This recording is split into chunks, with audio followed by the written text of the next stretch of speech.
कार्यक्रम के इस भाग के प्रायोजक हैं कृषि एवं किसान कल्याण मंत्रालय, भारत सरकार। हर जोखिम से निकल कर फसल आए, सुरक्षित हो जाए। फसल बीमा से हर किसान अब आत्मनिर्भर हो जाए। संकट के समय प्रधानमंत्री फसल बीमा योजना किसानों के लिए वरदान है। अब सूखा पड़े या बाढ़ आ जाए कोई डर नहीं, अब ओले पड़े या कीट पतंगे फसल खा जाए कोई फिक्र नहीं, क्योंकि हमने लिया है प्रधानमंत्री फसल बीमा। बुआई से फसल कटाई तक हर जोखिम का दावा, न्यूनतम प्रीमियम पर अधिकतम भुगतान का वादा। योजना से हर साल जुड़ रहे हैं 5 करोड़ से ज्यादा किसान। अब आपकी है बारी। नजदीकी कृषि कार्यालय, सहकारी समिति, बैंक शाखा, अधिकृत बीमा कंपनी या जन सेवा केंद्र में स्वेच्छा से करा सकते हैं पंजीकरण। फसल बीमा पोर्टल या फसल बीमा ऐप द्वारा भी कराया जा सकता है पंजीकरण। प्रधानमंत्री फसल बीमा योजना, आपकी फसलों का संपूर्ण सुरक्षा कवच। कृषि एवं किसान कल्याण मंत्रालय, भारत सरकार। विनोद भाई राम राम। प्रीतम भाई आपने भी और किसान वाणी कार्यक्रम सुनने वाले सारे बाण भाइयों ने हमारी दोनों की राम राम। विनोद भाई जी प्रीतम भाई, ईब तो थोड़े से टॉपिक कम रखने लग गए। बिल्कुल प्रीतम भाई, क्योंकि 2-3 दिन तक थोड़ा सा मौसम का जो मिजाज है वो ठीक हुआ है। हाँ तो मौसम का मिजाज भाई ठीक हुआ है, लेकिन मौसम बदलता रहे है और आगे भी जो है कल के बाद थोड़ी बहुत बरसात की बूंदाबांदी की संभावना है। कल के बाद जो परसों और तरसों के दिन आ रहे हैं। चलो मौसम की बात करेंगे, लेकिन आज का जो किसान वाणी कार्यक्रम है उसमें आज क्या लेकर आए हो? प्रीतम भाई आज चर्चा करेंगे इस माह के कृषि कार्यों पे, क्योंकि जो है अगला महीना शुरू हो गया है। तो इस महीने जो है किसान भाइयों ने किन किन बातों का ध्यान रखना है अपने डांगर डोर में, अपनी फसल में, अपनी सब्जियां में और अपने फल और जो बाग हैं उनमें। हाँ, खेती किसानी में भाई पूरे महीना के काम हैं, थोड़ा सा ध्यान कराने की बात है। और क्या क्या जो है चीज़ें इस महीने बदलेंगी। महीना फरवरी का और फसल पहली गेहूं और जौ की, क्योंकि गेहूं बड़े क्षेत्र में हमारे जो आसपास के इलाका है इसमें गेहूं मुख्य फसल है। बिल्कुल प्रीतम भाई, क्योंकि मुख्य फसल जो है अपनी गेहूं है। और गेहूं में जो है क्योंकि तापमान में जो है गिरावट जो है आंधियों की और जो है आसमान में भी बादल या धूप छाई होगी, तो उसमें जो है गेहूं की जो पछेती फसल है उसमें जस्ते की कमी कई बार जो उसके लक्षण देखे जाए हैं। और 25 से 30 दिन में जो है फसल के नीचे वाली जो 2 पत्ती हैं वो न छोड़ कर बाकी जो पत्ती है उनका रंग हरा रंग उड़ कर जो है हल्का हो जाए, तो फिर जो है उन पत्तियां के जो बीच में अगर सफ़ेद या हल्के पीले रंग के छोटे छोटे धब्बे बन जाए तो इसका मतलब समझ लो कि उसमें जो है जस्ते की कमी आ गई है। और प्रीतम भाई किसान भाई जो हैं वो जो अधिकतम कमी है जो वो नई आने वाली जो पत्ती हैं उनमें मुख्य जो तना भी है उसमें पत्ती भी हैं, उन सब में जो है पीले बुरे रंग के जो है धब्बे दिखाई देने लग जाए। और इस बारे में जो है इस बार जो पत्ती के बीच का जो भाग है और मुख्य जो सिरे हैं उन छोड़कर जो है पूरा जो है वो सूख जाए पौधा, परंतु जो पत्ती है या जो नोक है उसका हिस्सा है वो हरा बना रहा है। तो पत्ती जो है बीच में तो मुड़ के नीचे जो है वो लटकनी शुरू हो जाए। और कई बार भाई जो है पत्ती में जो है ज़्यादा पतली और नुकीली जो है दिखाई देने लग जाए और जो पौधे की गांठ है उनके बीच की दूरी भी घट जाए और बढ़वार भी कम हो जाए। और फसल में जो बाड़े हैं वो देरता आवे हैं और बाड़ में जो दाने हैं उनमें भी जो है पतले आवे हैं और उनकी संख्या भी घट जाए। और जो यदि जो कमी की जो है समय पर हम दूर ना करें इस कमी ने, यानी कि जो जस्ते की कमी होगी है तो उसमें जो है उपज बहुत ज़्यादा घट जाए। हाँ, तो आपने बात करी कि इस महीने गेहूं में जस्ते की कमी के लक्षण दिखाई पड़ सके हैं। बिल्कुल प्रीतम भाई, तो भाई लक्षण दिखाई पड़ेंगे तो भाई करेंगे क्या उसकी बात करें। 0.5% जिंक सल्फेट का छिड़काव करना है 1 एकड़ पर। फसल पर छिड़कने खातर जो भी मानव से संचालित होने वाला पंप है उसते पानी का घोल बनाना है 200 लीटर का। 1.0 किलोग्राम जिंक सल्फेट लगेगा। जिंक सल्फेट की जो तासीर है भाई जाने हैं कि वो तेजाबी होती है, इसलिए इसको उदासीन करने के लिए चूने का इस्तेमाल करना है। 0.25% चूने का घोल या 2.5% यूरिया का घोल ये भाइयों ने करना है। और अगर नाइट्रोजन की कमी दिखे तो भाई 5 किलोग्राम जो है वो भी मिलाना है।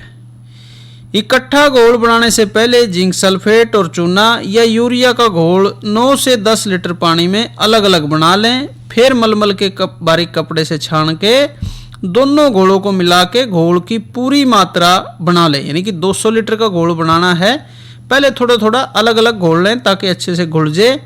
फिर छान के इकट्ठा कर लें।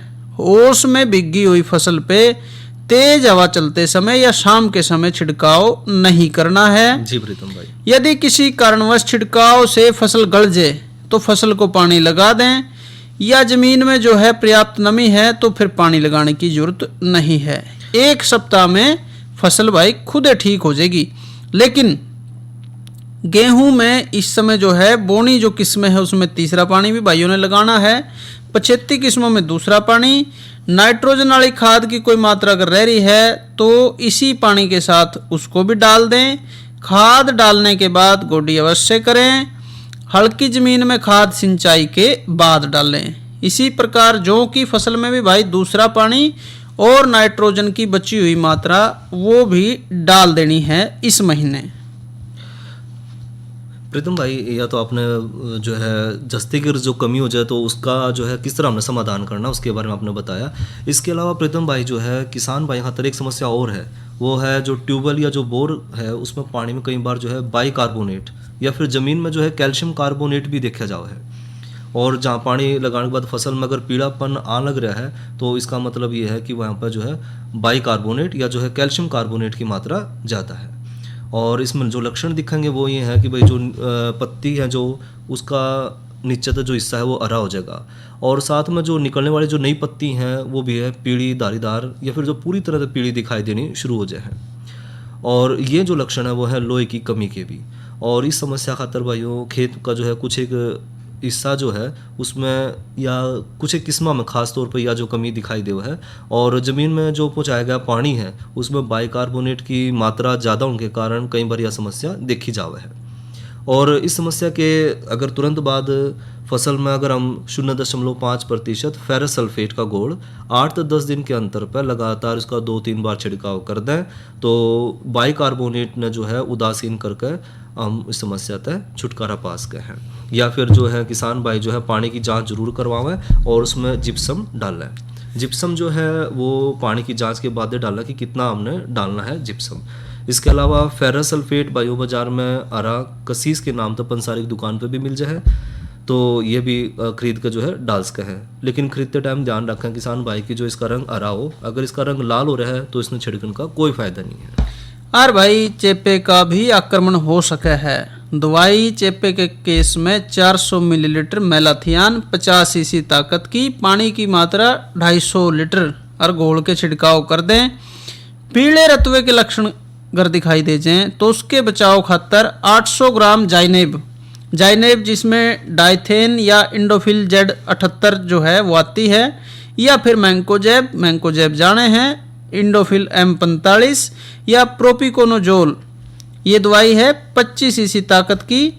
200 मिलीलीटर को पानी की मात्रा 250 लीटर। इसका घोल बना के छिड़काव करें। जरूरत पड़ने पे 10 या फिर भाई 15 दिन के अंतराल पे दोबारा भी कर सकते हैं। यह बात हुई गेहूं और जौ की। प्रीतम भाई एक बात करें गन्ने की, तो जो बीज या नौलख की जो बोई जाने वाली जो फसल है उसमें खेती में जो है मिट्टी का नमूना लेकर उसकी जांच जरूर करवाएं किसान भाई। और साथ में जो है पहले पखवाड़े में 15 से 20 गाड़ी गोबर की गली सड़ी खाद पूरे खेत में बिखेर कर मिट्टी की जो ऊपरी तय है उसने जोत लें, उसकी जोत में मैंने मिला लें। और बाद में खाद जो है कम गली सड़ी हो तो प्रति एकड़ के हिसाब से खाद के गेला गेल जो है उसमें 20 से 25 किलोग्राम यूरिया भी बिखेर दें। और किसान भाई ध्यान रखें कि जो खेत में गलन सड़न की जो प्रक्रिया है वो ठीक तरह से चलती रहे और उसमें जो है पर्याप्त नमी भी बनी रहे। साथ में जो है खेत जो है सूखा हो तो उसमें हल्का पानी भी लगा दें। अरे भाई बाकी बातचीत भी विनोद भाई करेंगे, पर मन नहीं लगा है एक इब हो गया टाइम भाइयों का कुछ सुनने का मनोरंजन के हिसाब से, तो क्यों ना एक लोकगीत पहले सुना जाए। जी प्रीतम भाई जी।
क्यों तेरे ते प्यारा कुछ भी कोना मन तेरे जी की सो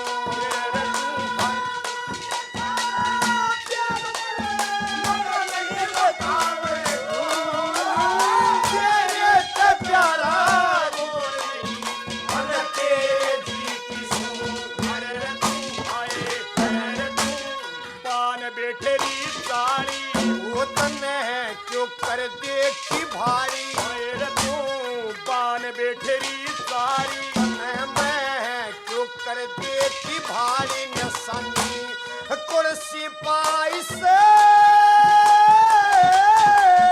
तेरे हाथ कंगना और पैर राखड़ी या भलेरी स्याही से ये पर मर ले तेरा ताड़ी हो बड़े दूध भी लिए पारी तेरी खातर लाई से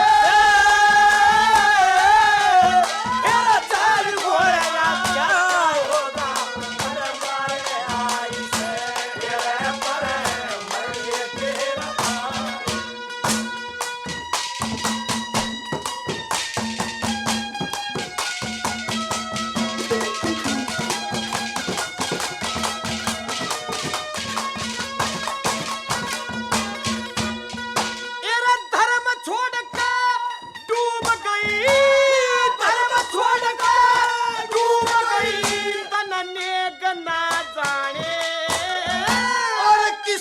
भर दिए कानो रंगे दुनिया तैस्याने धर्म छोड़ कर डूब गई किसने भर दिए कानो रंगे दुनिया तैस्याने हाय तू कानी के घर आई ओ तू मेरे सामने कमारी तू काने के घर आई वो तू मेरे चमन का मारी वो काना लग भाई से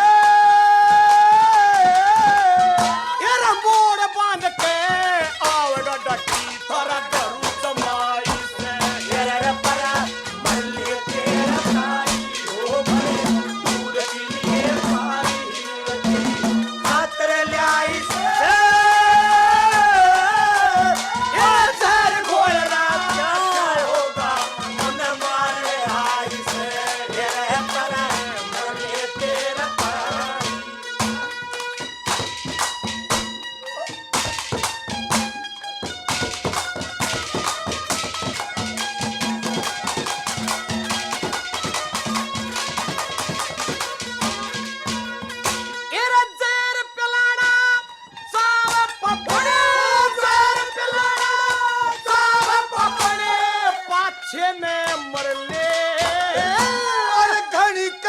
तान्या करके सोच के कर ले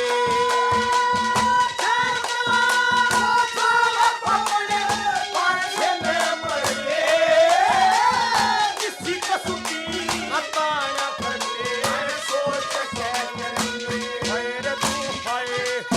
तू भीतर ले की पारी हो जाए लाख के लिए गाड़ी तू भीतर ले की पारी लाख के लिए गाड़ी या फिर भी गात समाई से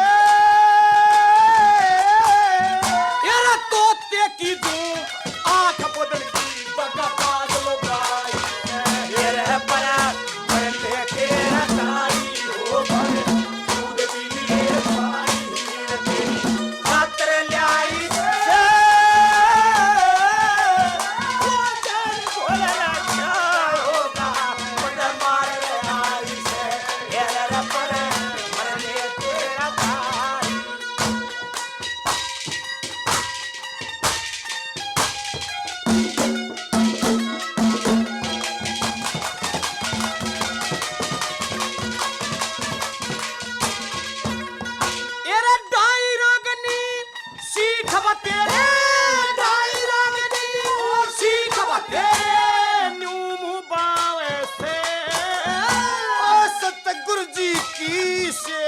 करके छंदन गाँव से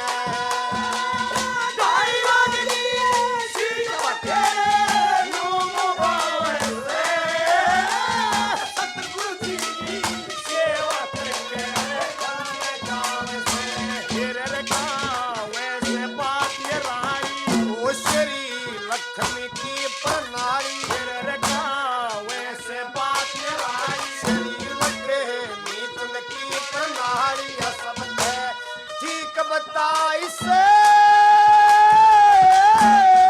और मंगे राम पाण जी के तेरी याद कविताई से ये पर तेरा तारी हो ये तारी खातर लाई से ये तार गोया होगा मन मारे आई से ये पर ये तेरा तारी हो गए दूध पी लिए पानी तेरी खातर लाई से ये तार गोया होगा मन मारे आई से ये पर ये तेरा तारी हो गए दूध पी लिए पानी तेरी खातर लाई से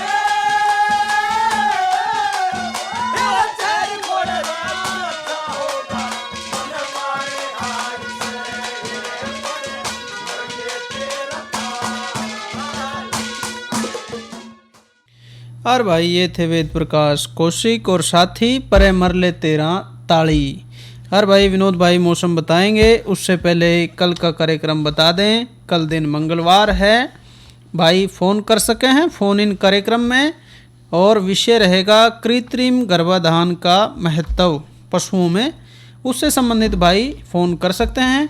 और जो तापमान रहा विनोद भाई क्या रहा? और प्रीतम भाई, जो आज का अधिकतम तापमान रहा 20 डिग्री सेंटीग्रेड और न्यूनतम तापमान रहने की संभावना है 7 डिग्री सेंटीग्रेड। और आने वाले कल का अधिकतम तापमान 21 डिग्री सेंटीग्रेड और न्यूनतम तापमान रहने की संभावना है 9 डिग्री सेंटीग्रेड। और जैसा कि आपने कार्यक्रम की शुरुआत में जिक्र किया था भी, जो परसों और परले दिन जो है थोड़ा सा बूंदाबांदी के आसार रहेंगे।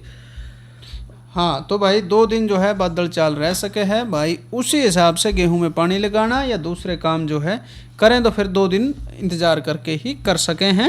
बात कर रहे थे गन्ने की। भाई दीमक और कनसुआ, इस खातर गन्ने में 600 मिलीलीटर फिप्रोनिल दवाई है, ये 5 एसपी ताकत की। इसको 600 से 1000 लीटर पानी में फुहारे द्वारा खुड्डों में पोरियों के ऊपर डालें और खुड्डों के उपचार के बाद फिर सुहागा भी लगा दें। इसके अलावा फिर 150 मिलीलीटर इमिडाक्लोप्रिड दवाई है, इसको ले सकते हैं 250 से 300 लीटर पानी में मिला के। नेपसेक जो पंप है उससे खुड्डों में पोरियों पे छिड़काव कराया जा सके है। एक कीट आता है भाई स्केल कीट, अगर ये फसल में लग रहा हो तो फसल को काट लें और खेत में बची पत्तियां जला दें। इस कीट से ग्रसित क्षेत्र में केवल एक ही फसल ली जा सके है। बीज भी केवल स्वस्थ फसल से ही लें। बिजाई से पूर्व पोरियों को मैंकोजेब से जो है बीज उपचार कर सके हैं भाई, जो कि कम करते हैं। और प्रीतम भाई, अब बात कर लें सब्जियां की भी, तो जो मुख्य फसल है टमाटर, तो जो है टमाटर खाते पहले भाई खेत की जो है तैयारी करें। और खेत में जो क्योंकि इस बार भाई बसंतकालीन जो टमाटर है भाई वो इस महीने में उसकी बिजाई कर सके हैं, पौधरोपण कर सके हैं। और जो किसान भाई हैं वो 1 एकड़ में जो है 10 टन गोबर की गली सड़ी खाद, 40 किलोग्राम नाइट्रोजन, जो कि हमने लगभग 88 किलोग्राम यूरिया खाद मिल जाएगी, और लगभग 2.5 किलोग्राम जो है फास्फोरस और 20 किलोग्राम पोटाश जो है वो अपने खेत में डालना है। साथ में गोबर की खाद ने जो आमतौर पर पौधारोपण तक लगभग 3 हफ्ते पहला खेत में जो है अच्छी तरह से बिखार देना है। और पौधारोपण के समय लगभग 1/3 नाइट्रोजन और फास्फोरस और पोटाश किसान भाइयों ने खेत में पूरी मात्रा उसकी देनी है। और पौधरोपण के में जो है कतारों में 60 सेंटीमीटर की दूरी और पौधे में जो है 45 से 60 सेंटीमीटर की दूरी रखनी है। पौधरोपण के बाद एक हल्की सी जो है खेत में पानी जरूर लावें। और पाड़े की अगर आशंका दिखा तो रात के समय खेत के जो आसपास है वो खरपतवार है या जो फूस है उन्हें जला कर थोड़ा सा धुआं कर लें, जिस तरह की जो है पाड़े का जो है उसका प्रभाव कम पड़े।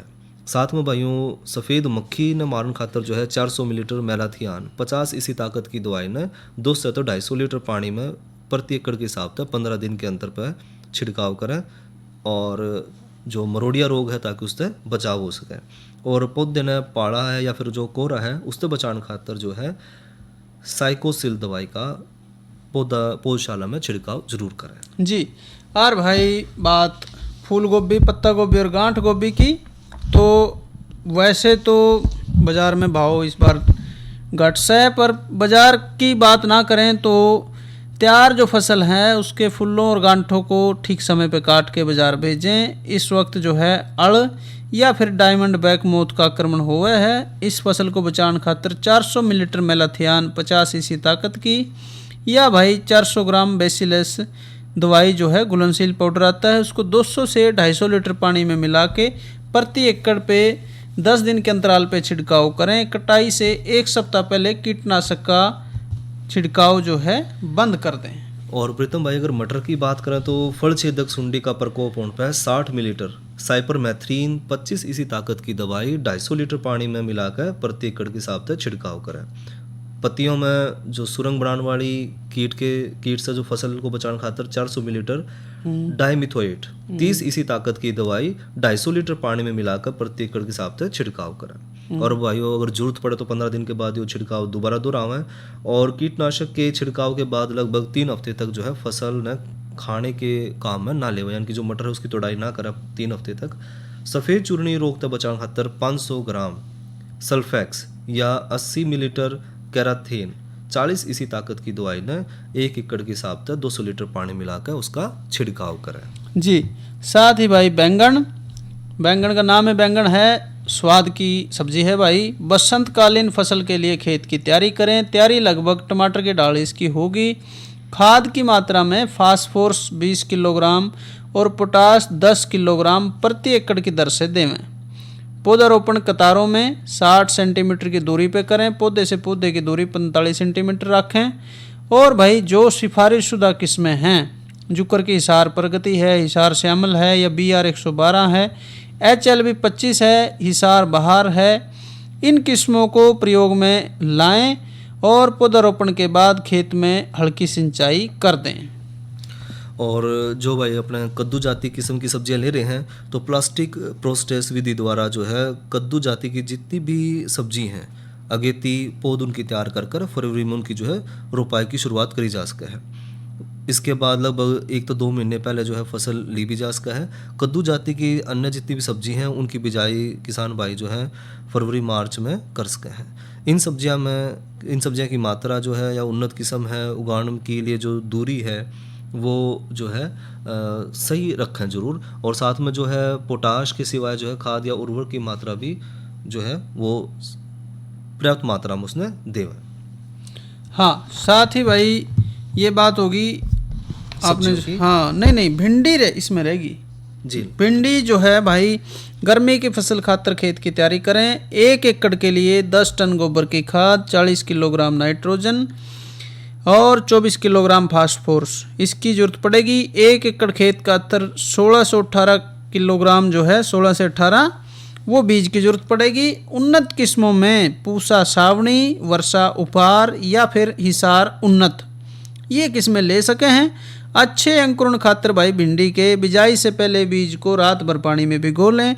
बावस्टिन जो दवाई है 2 ग्राम प्रति किलोग्राम बीज की दर से बीज उपचार करें। और अपने पशुधन की बात करें तो प्रीतम भाई गाय भैंस जो है मुख्य है। और गाय भैंस में जो है मुंह और खुर के जो रोग हैं उन तक बचाव खातर जो है टिक्का समय पर जरूर लगवाएं। और इस रोग का जो पहला टिक्का है वो बछड़े बछड़ियों के 6 हफ्ते की आयु या फिर जो है पहले और दूसरे टिक्के के बीच में जो है 6 हफ्ते का अंतर रखें। और साथ में जो है गाय भैंसों को साफ पानी देवें। साथ में जो छोटे बच्चे हैं उनके जो रहने की जगह है उसमें बिछावन का प्रयोग करें और गिल्ला इसने ना उड़ देवें। और साथ में 7 10 दिन के बाद इसने बदल दे रहे हैं। और दिन में जो है गाय भैंस है उन्हें थोड़ा सा धूप में रखा क्योंकि सर्दी के टाइम है तो थोड़ा सा उन्हें सीधी जो है शीतलहर उससे बचा कर रखें जी। और भाई गाय भैंस की बात होगी। भेड़ बकरी भी जो है पशु चिकित्सक की सलाह के अनुसार दवाई पिलाएं, कृमि रहित रखें, उसको साफ सुथरा रखें, सूखे स्थान पे बांधें। भेड़ों से जो है अच्छी और ज़्यादा ऊन प्राप्त करने खातिर नस्ल सुधार करें। इसके लिए उन्हें अच्छी नस्ल के भेड़ों से मिलाएं। जो भी नई भेड़ें पैदा होंगी वो अच्छी नस्ल की होंगी और ज़्यादा जो है ऊन देने वाली होंगी।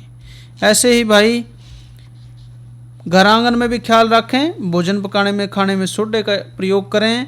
हरी सब्जियों को काटने से पहले धोएं, सब्जियों को पतले से पतला छिलका उतारें, सब्जियों को बड़े बड़े टुकड़ों में काटें और जो है खनिज से और सारे विटामिन प्रोटीन से भरपूर खाना खाएं और अपनी सेहत का ख्याल रखें। और प्रीतम भाई जो है अब समय जो है हमें इजाज़त नहीं दे रहा आगे जाने का। हाँ, इजाजत लें। बिल्कुल प्रीतम भाई। अच्छा भाइयों, राम राम राम।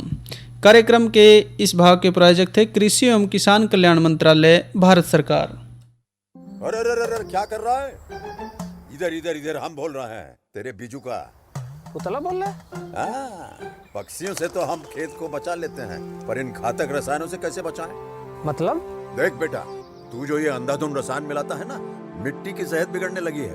और जब माटी ही कमजोर पड़ जाएगी तो उपज कैसे सेहतमंद होगी? अरे पहले ऐसा नहीं था। पूछना अपने बड़े बुजुर्गों से, कैसे फसल लहलहाती थी, शुद्धता झलकती थी।